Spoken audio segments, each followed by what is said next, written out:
উৎসবে আসেন এবং নানা ধরনের ইভেন্ট যেগুলো আছে সেইগুলো যাতে কাভার করেন এবং সেটা যেন সাধারণ লোকে জানতে পারে যে এখানে একটা ফেস্টিভ্যাল হচ্ছে এবং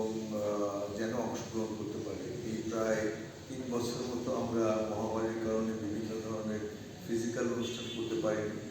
ফলে এটা আমাদের একটা কী বলবো যে ফিল্ম ফ্যামিলিটির যারা লোক আছে তারা এক জায়গায় এসে সাংবাদিকরা বলেন, দর্শক বলেন, চলচ্চিত্রকার বলেন বা যেসব ইন্টেলেকচুয়াল সার্ভিস সেগুলো হয়ে গেছে। তো আমরা আশা করছি যে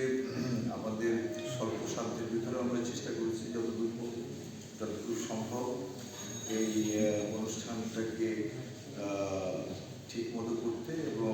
আশা করি আপনারা সেখানে সহযোগিতা দেবেন এবং আপনারা নিয়মিত আসবেন এবং যাতে সবাই জানতে পারে সেই ব্যবস্থা।